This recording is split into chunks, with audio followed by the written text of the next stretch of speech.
YS Jaganmohan Reddy Anantapuram పర్యటనలో అపశృతి చోటు చేసుకుంది. ఏప్రిల్లో శ్రీ సత్యసాయి జిల్లా రామగిరిలో చనిపోయిన వైసీపీ కార్యకర్త కుటుంబాన్ని పరామర్శించేందుకు జగన్ వెళ్లారు. ఆ సమయంలో హెలికాప్టర్పై జనం ఎగబడ్డారు. దీంతో హెలికాప్టర్ విండ్షీల్డ్ ధ్వంసమైంది. ఈ ఘటనతో జగన్మోహన్ రెడ్డి భద్రతా లోపాలు వెలుగు చూశాయి. దీనిపై వైసీపీ పార్టీ కేంద్ర ప్రభుత్వానికి ఫిర్యాదు చేసింది. అయితే ఈ ఘటన వెనుక కుట్రకోణం ఉందన్న అనుమానాల నేపథ్యంలో పోలీసులు దర్యాప్తు ప్రారంభించారు. అందుకే గత కొద్ది రోజులుగా దీనిపై విచారణ చేపడుతున్నారు. అయితే ఇప్పటికే 3 సార్లు పైలట్ అనిల్ను విచారణకు రావాలని పోలీసులు నోటీసులు పంపారు. కానీ గత 3 సార్లుగా గైర్హాజరయ్యారు పైలట్. 4వసారి నోటీసు ఇచ్చేసరికి హాజరయ్యారు. విచారణ అధికారి ఆసక్తికర విషయాలను అడిగి తెలుసుకున్నారు. ఏప్రిల్ 8 అనంతపురం రామగిరి మండలం పాపిరెడ్డిపల్లికి హెలికాప్టర్పై వచ్చారు జగన్. ఆ సమయంలో వైసీపీ కార్యకర్తలు ల్యాండ్ అయిన హెలికాప్టర్ను చుట్టుముట్టారు. దీంతో హెలికాప్టర్ విండ్ షీల్డ్ ధ్వంసమైంది. అయితే హెలికాప్టర్ దెబ్బతిన్న విషయం పోలీసులకు చెప్పకుండా పైలట్ కో పైలట్ వెళ్లిపోయారు. అయితే ఈ ఘటనపై వైసీపీ శ్రేణులు మండిపడ్డాయి. భద్రతా లోపాలతోనే ఘటన జరిగిందని ఆరోపించారు. మరోవైపు ప్రభుత్వం కుట్రకోణంలో అనుమానిస్తోంది.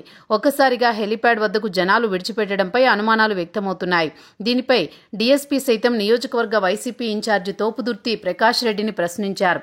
జగన్మోహన్ రెడ్డి పర్యటన వివరాలు కావాలని అడిగి తెలుసుకున్నారు.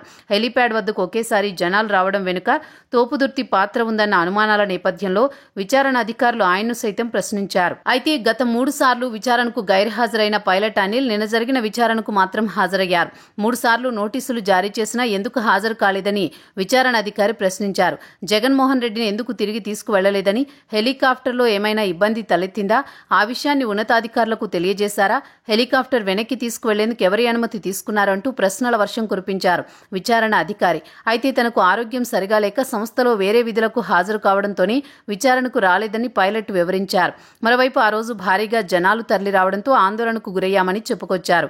జనం చుట్టుముట్టి లోపల ఉన్న జగన్తో మాట్లాడే ప్రయత్నం చేశారని, అయితే జగన్ ఏం చెబుతున్నారో తెలియక వారంతా హెలికాప్టర్పై పిడిగుద్దులు కురిపించారని నాడు జరిగిన విషయాలను చెప్పారు పైలట్.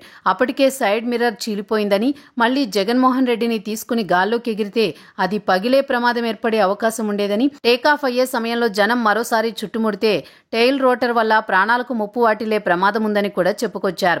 ఏవియేషన్ సంస్థకు సమాచారం అందించామని, వారి ఆదేశాలతోనే హెలికాప్టర్ను వెనక్కి తీసుకువెళ్లినట్టు పైలట్ అనిల్ విచారణ అధికారికి వివరించారు. కాగా ఉదయం 11:20 నుంచి 2:20 వరకు పైలట్ను విచారించారు.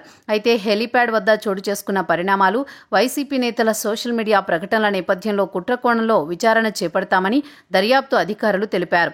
ఇప్పటికే ఈ కేసులో మాజీ ఎమ్మెల్యే తోపుదుర్తి ప్రకాష్ రెడ్డితో పాటు 85 మందిని విచారించారు. మరో 15 మందిని విచారించనున్నారు.